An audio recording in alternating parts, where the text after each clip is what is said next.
Esta es la tercera parte de una seguidilla de videos. En el video anterior estuvimos analizando cuál es el hilo conductor, cuál es esa razón oculta de la parte más radical extremista del pensamiento de Milei. Ahora sí, abrochate el cinturón para lo que viene.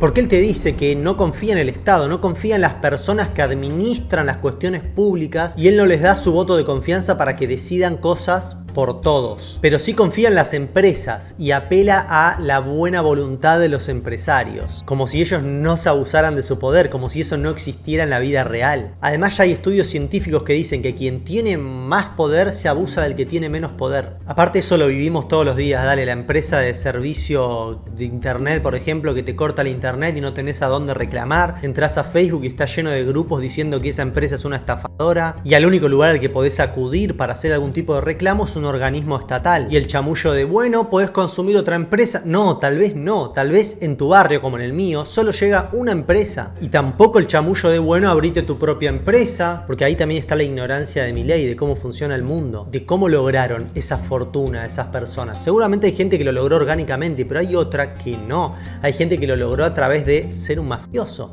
A través de robar tierras a indígenas. Después los hijos de los hijos viven de rentas, alquilando esas tierras a productores y pequeños empresarios que lo que hacen es alimento para la gente. Yo no me tiro contra ese empresario, pero hay gente que, o sea, tampoco digo de quitarles las tierras, pero habría que repensar todas esas cuestiones. No es todo tan, bueno, abrite tu empresa, porque ¿qué? No nací en una familia rica. O sea, ay Dios, ¿por qué tengo que estar explicando esto? ¿Vos me entendés? O sea, se supone que la libertad de los que nacieron en una familia rica es la misma libertad de los que no nacimos en una familia rica. Y a mí no me gusta, no me agrada y no me causa ni puta gracia el avance del Estado. Desde el 2013-2014 que vengo hablando de eso en realidad. O sea, fui de los primeros que habló de eso en YouTube. Pero no me creo la ingenuidad de que el problema son solamente los políticos y no los oligarcas y también banqueros y empresarios. De hecho, en realidad yo adjudico todo el problema a los paradigmas de crianza. Tampoco creo que en el fondo, en el origen de todo el problema sean personas en específico. Creo que tiene que ver con la crianza que recibimos. Aparte te meten esa de, bueno, abrite tu empresa. Dale, ¿cómo consigo millones de dólares si las condiciones laborales a las que puedo acceder son las que determinan los empresarios? Y si se ponen de acuerdo las empresas para tener un salario súper bajo, o sea que sea lo mínimo solo para que la persona pueda sobrevivir, porque además es una gran estrategia para que las personas no puedan progresar y no terminen siendo tu competencia, que simplemente sean tus esclavos. Y por eso se habla de explotación laboral. Milei cree que no existe la explotación laboral, básicamente.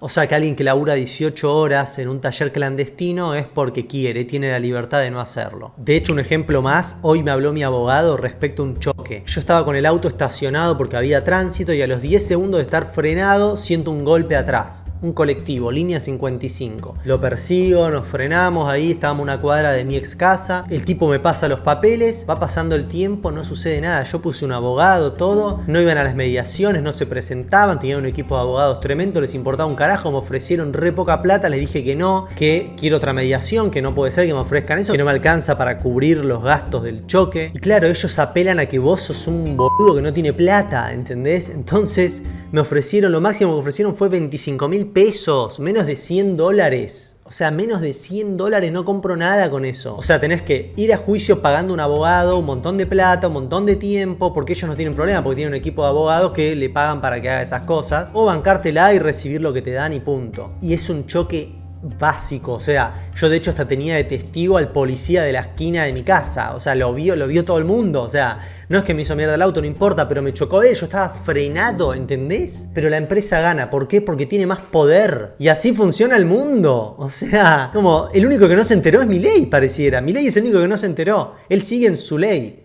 El que tiene más poder se abusa del que tiene menos poder, así fue siempre. Si me estás siguiendo el hilo, las ideas que defiende Milei son en función de darle poder y más poder a las personas más oscuras, o sea, las que tienen menos empatía, las que no tienen problema en abusarse del más débil. Todas conductas y situaciones que están comprobadas científicamente que son así en líneas generales. porque sé que no va a faltar alguno que me diga que mi experiencia es evidencia anecdótica, como si la ciencia no comenzara con anécdotas. Galinsky y colegas encontraron que al fomentar los sentimientos de poder en una persona, se reduce su empatía, ¿no? Los que estaban en la posición de poder tenían menos capacidad para reconocer qué emociones tenían los demás, que eso es la empatía o una parte de la empatía. En otro estudio investigaron la capacidad de empatía de las personas con mayor estatus, y adivinen qué, las personas con mayor estatus tenían menor capacidad de empatía, y los que eran inducidos a pensar en sí mismos como personas de bajo estatus tenían mayor capacidad de empatía. En otro estudio observaron que las personas que estaban en situación de poder tenían una mayor tendencia a tratar a otros como meros medios para sus propios fines. Por ejemplo, estaban más dispuestos a identificarse con frases como "esta persona es útil para mí". En el extremo de esta conducta está la psicopatía, que está sobrerepresentada en los cargos de poder. Es decir, distintos estudios muestran que la proporción de psicópatas es superior entre quienes ejercen cargos de poder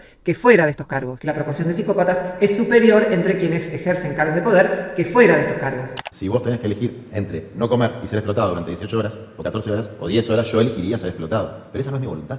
No, bueno, ¿cómo que no? También podés elegir que Morirte si de querés hambre. morirte. Y claro, No, es que obvio. Los que estaban en la posición de poder tenían menos capacidad para reconocer qué emociones tenían los demás, que eso es la empatía o una parte de la empatía. En el extremo de esta conducta está la psicopatía, que está sobrerepresentada en los cargos de poder. Y esto de que Milei defiende un mundo gobernado por sus propios dueños, carentes de empatía, o sea, vivir en un mundo mafioso y nefasto, porque él tiene más problema con un ladrón de gallina que con una empresa tabacalera que manipula a través de la publicidad y mata millones por año, o con una empresa que contamina, no es algo que me estoy inventando. Él mismo lo reconoce.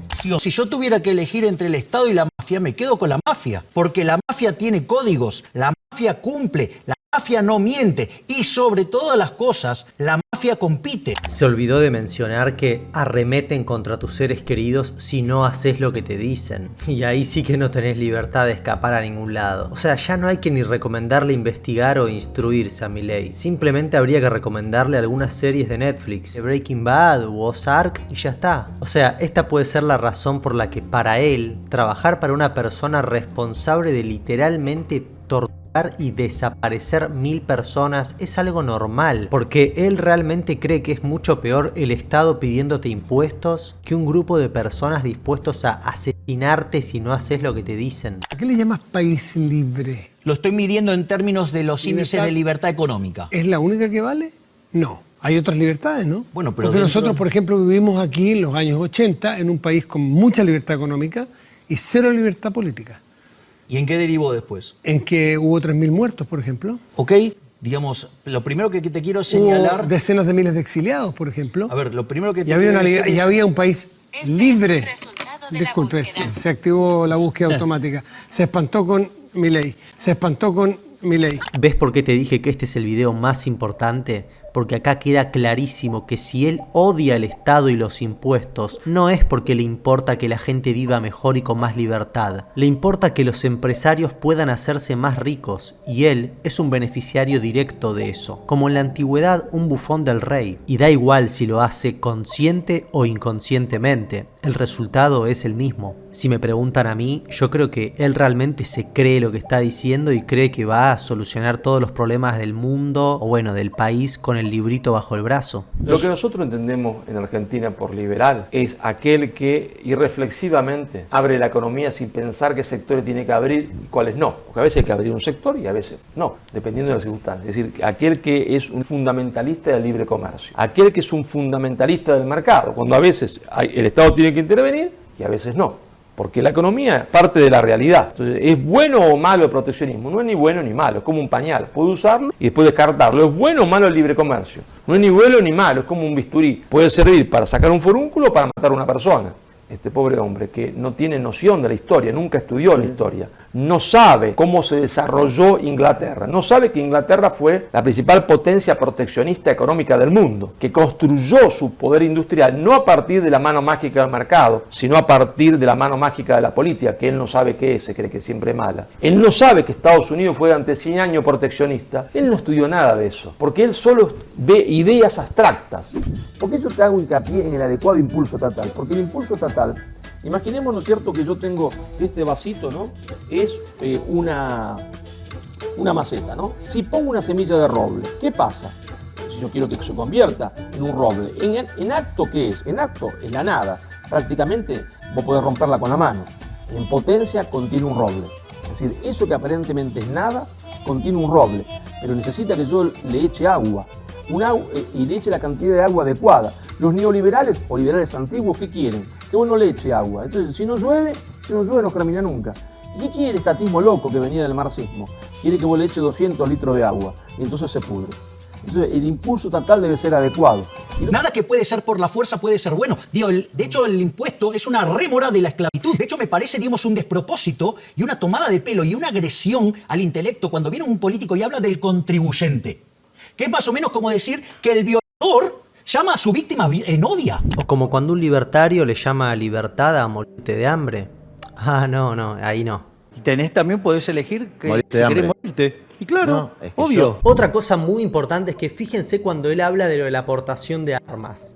O sea, casi es de manual. No es un dato menor que él se exprese de esa manera diciendo es de manual. Porque esto va más allá de si tiene datos que lo respaldan o no. Lo que te está mostrando es que con el libro bajo el brazo cree que puede solucionar problemas sociales y te lo dice sin tener ninguna duda, pero no está considerando las consecuencias directas e indirectas de aplicar eso. O sea, de la aplicación práctica, real de lo que está diciendo. Lo mismo pasa con lo de eliminar el Banco Central. ¿Qué país no tiene Banco Central? Y él te lo plantea como, es así, es la solución. No sé, no sabés, no lo aplicaste. O sea, es tu idea, está, ok, la respetamos. Pero alguien que es tan dogmático, a mí ya me da muchas dudas. ¿O vos te pensás de verdad que Milei le va a poner una bomba al Banco Central? No. Vamos a ver, yo tengo confianza.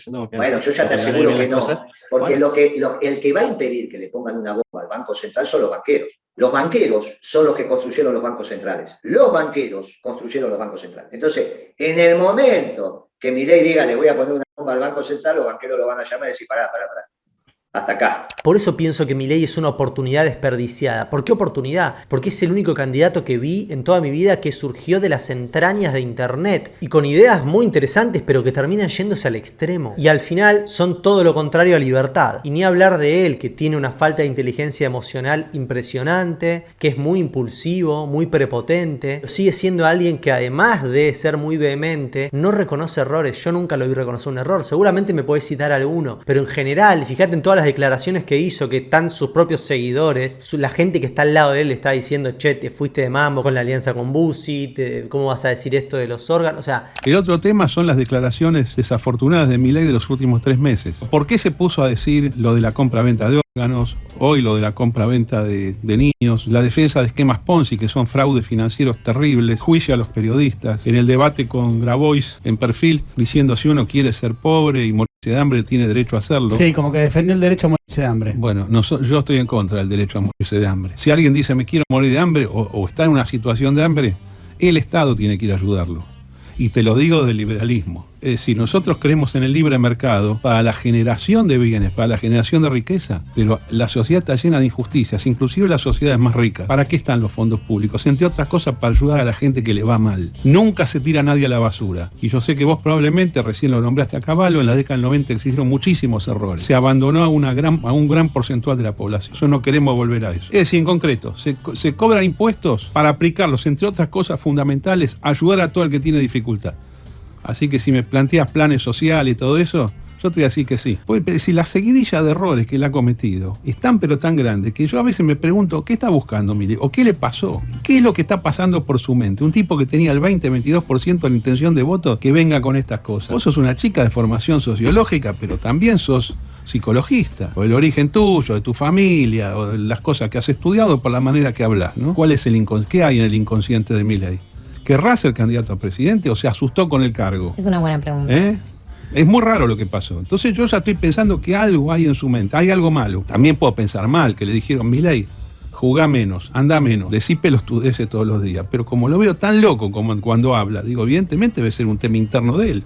Fíjense que nunca reconoció un error. Dice, no, yo quería decir otra cosa, no, que a mí me preguntaron por esto, no, yo estaba hablando de esto. No reconoce un error. ¿Qué pensás que va a pasar cuando toma una medida y no llega a los resultados esperados? Que ojalá que eso no pase, pero ¿qué pensás que va a pasar? Va a decir, perdón gente, vamos a rever esto para que todos mejoren. No, te va a mandar a la mierda, jodete por votarme. Este es mi pensamiento, yo creo que va a ser así. Ojalá que no, ojalá que Milei siga siendo alguien relativamente cercano, aunque no lo considero así en realidad. Yo creo que él está mucho más cercano al empresariado multimillonario para el que trabajó siempre. Fíjense que Maslatón es una persona que sí tiene un gran equilibrio emocional, es una persona serena, que puede charlar con cualquier persona, a pesar de que él tiene una ideología muy clara y es liberal clásico. Sinceramente pienso que Milei es alguien demasiado dogmático, que cuando se supone que tiene un debate o una conversación, en realidad lo que está haciendo es repetir de memoria lo que aprendió, como en un examen oral. Por eso les recomiendo que escuchen atentamente el debate entre Grabois y Milei, porque ahí se ve muy claramente lo que piensa cada uno, sobre todo Milei, en este caso estoy hablando de él. Y en esto de que Milei es muy extremista, a lo que me refiero es a que es demasiado dogmático de un modelo económico. Y ponerse esos lentes te impide comprender la realidad política, el comportamiento humano, porque tu ordenador es intentar encajar todo dentro de una teoría. Y por eso digo que Milei no comprende de política, no entiende lo que son las relaciones de fuerza que hay ahí afuera. La gente de a pie, los trabajadores, los sindicatos, las empresas, los banqueros, las logias, los think tank, la cultura, los intereses extranjeros, otros gobiernos. ¿Sabés cuántas cosas hay que considerar? Y mirá lo que dice Milei de cómo gobernaría él. Estoy dispuesto a avanzar en la eliminación directamente de las empresas públicas, es decir, que todo pase al sector privado,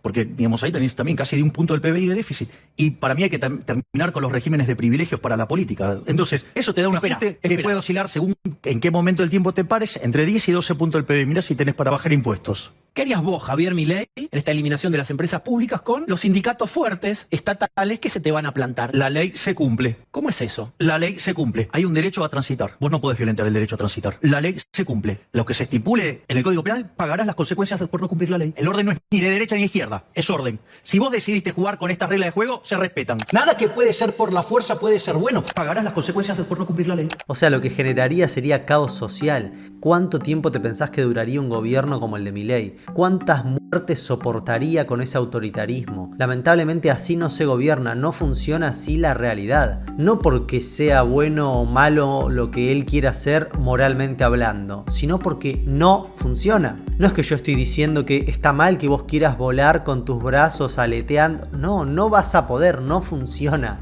Y vuelvo a aclarar que no coincido en todo con Guillermo Moreno, pero él lo viene diciendo esto hace mucho tiempo. Todavía Milei, en economía, yo creo que le hace bien a la política Milei. Está bien, es un pibe bueno, un pibe... En términos económicos, en su evolución como economista, todavía está en la edad del pavo. Eso dije, lo dije en tu programa, ¿eh? Todavía está en la edad del pavo, todavía está enamorado del amor. Tan enamorado del amor está que piensa que puede haber un mercado de pulmones, o un mercado de corazones, o un mercado de riñones. ¿Cuándo te pasa eso? Cuando vos recién empezás a estudiar la disciplina y todo lo querés meter dentro de un modelo, que los profesores te enseñan el modelo austríaco que él defiende tanto, para que vos empieces a pensar como economista. Pero en las últimas materias, los últimos te empiezan a fijar, mira, que esto no es la realidad, ¿está bien? Vos vas a ser jugador de fútbol, también te enseñan a hacer muchos abdominales. Mirá este portugués, la cantidad de abdominales que hace por día. Ahora, no, sí, pero no por eso juega mejor al fútbol. Es necesario que un jugador de fútbol tenga abdominales desde ya. Ahora, no por tener abdominales es un jugador de fútbol. Entonces, a vos te meten en un modelito que te va atrapando los 2-3 primeros años de la carrera. Y los últimos siempre, muchachos, ahora vamos a hablar de verdad. Entonces, por eso digo que estás enamorado del amor. Vos cuando tuviste a los 12-13 años tu primera novia, que no estabas enamorado de la piba, estabas enamorado del amor. Tu mamá te aguantó, tu papá te aguantó, llegaste a los 18 años, te volviste a enamorar y dijiste contigo pan y cebolla, me caso, con esta me voy. Y después a los 25 años, cuando recién tu viejo te dijo, sí, ahora sí, a ver. Bueno, Milei todavía en economía está en la edad del pavo. Cuando llegue a la edad de construir una familia, se va a ser peronista, porque se va a desencantar de lo demás. Con la gerencia y el presidente de las autoridades de Quilmes, la empresa de cerveza, y hay 3-4 meses que yo era secretario de Comercio, me vinieron a plantear que querían aumentar los precios. Entonces digo, ¿por qué tienen que aumentar los precios? Dice, porque tenemos que invertir. Lógicamente, los dos estamos formados en economía. Le digo, pero escúcheme, en el sistema capitalista se invierte para bajar precios. Esta es la virtud que tiene el sistema. No se invierte para aumentar los precios. Usted le quiere aumentar los precios para invertir. Más o menos como hizo Galucho en IPF. Manda a aumentar los combustibles porque quería invertir en IPF y generar un plan. Porque es que si vos te financiás con la plata de los consumidores es muy fácil. Eso mismo me quería hacer Kirchner. Lógicamente que eso duró lo que duró, y a los 15 días me cambiaron el presidente, vinieron los accionistas que a la sazón eran brasileños, todavía no habían comprado los belgas, se solucionó el tema y a partir de ese momento Quilmes, Pepsi, etcétera, funcionaron de acuerdo a la pauta que le habíamos definido de masivo, selectivo y premium y que es públicamente conocido. ¿Qué quiero decir eso? Que en tu espíritu libertario y que algunos hasta podemos tener cierta simpatía y la realidad, hay un abismo. Los muchachos no se portan como vos pensás que se portan. Yo defensor de Trump. Ojo. Bueno, el propio Milei también es muy defensor de Trump. Pero que yo digo que Milei está enamorado del amor, que cuando crezca va a ser peronista, entonces lo mismo va a pasar con vos. O sea, ¿Cómo es esa teoría? ¿Cómo es esa teoría? Milei está enamorado del amor. Sí. En algún momento se va a enamorar de alguna persona, que no es estar enamorado del amor, él está enamorado de un modelo, que obviamente no tiene nada que ver con la realidad, como cuando vos estás enamorado del amor, no tiene nada que ver con pues vivir el amor. Claro. Bueno. ¿Qué lectura política podés hacer sobre las propuestas económicas impulsadas por Javier Milei? Mira, Milei es un muchacho que está enamorado de un modelo, que no es ni malo ni bueno. Es un modelo que te permite pensar, nada más que eso, para que es como hacer abdominales, ¿está bien? Vos tenés que, eso no te enseña a patear bien un penal, después tenés que practicar cómo patear penales. Ahora, si tenés malos abdominales, es difícil que patees bien un penal. Entonces, estudiar esos modelos te hacen bien si vos sos economista. Después creces y te das cuenta que no tiene nada que ver con la realidad, por eso es una ciencia social. Él todavía está enamorado del amor, todavía está enamorado no de la otra persona, sino del modelo, es un problema de crecimiento. Pero ojo con lo que piensa, porque muchas de las cosas que está diciendo expresan la rebeldía de los pibes, que les faltó el oxígeno porque Kicillof, en grado sumo, pero sobre todo Cristina, se la pasaron hablando tanto del Estado, cuando los peronistas no hablamos del Estado. Perón enseñó que es un gobierno esclavo de un pueblo libre, pero hablan tanto del Estado que te ponen los gobelinos de una manera, y los pibes le empieza a faltar el oxígeno porque la polio, todo, también es el Estado. Y lo que a vos te falta al final también es el Estado. Porque si el Estado omnipresente es tan omnipresente que no te da las cosas, es culpa del Estado. Y Perón lo que decía era otra cosa. Nosotros creamos hombres libres. Hombres libres, con un Estado pequeño, pero muy pequeño.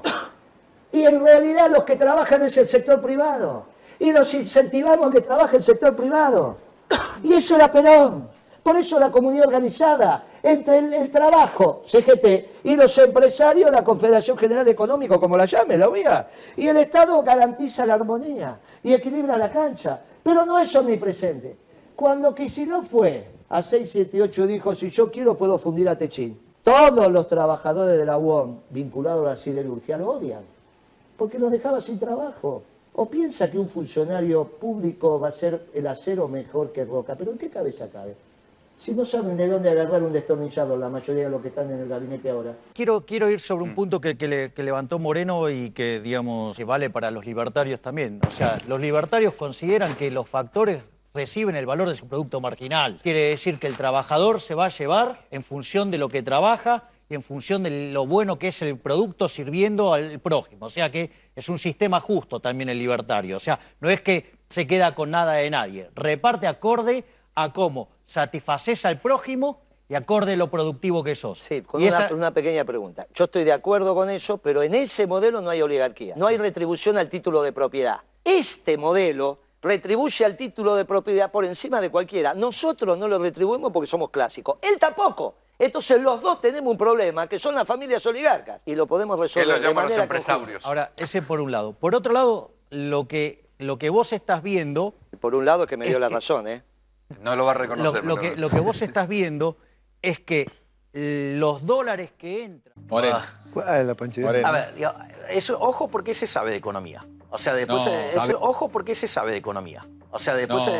sí, sabe de economía. ¿Tuvo la función? No me digas eso. A ver, una cosa es lo que la función, no mostró o sea, en la otra cosa, digo... En la cancha no lo mostró, ¿eh? Está bien, a ver, digamos, el problema es que, digamos, por ejemplo, yo estoy en las antípodas, ¿sí? Porque él es un ricardiano y le gusta el control. Ahora, pero vos no podés decir que no sabe, que ese es otro problema distinto. Y quedaron varias cuestiones muy importantes por hablar. Una de ellas es, ¿por qué tanta gente continúa apoyando a Milei? ¿Cuál es el motivo más fuerte por el que logró tanta masividad? Eso lo estaré tratando en un próximo video. Te mando un abrazo, suscríbete y toca la campanita si te gustaron estos informes. Chau, chau. ¿Qué opinión tiene de Milei? Es un extraordinario arquero. Piso colorado. ¿Y usted, Milei, qué opina de Moreno? Es una persona que sabe de economía.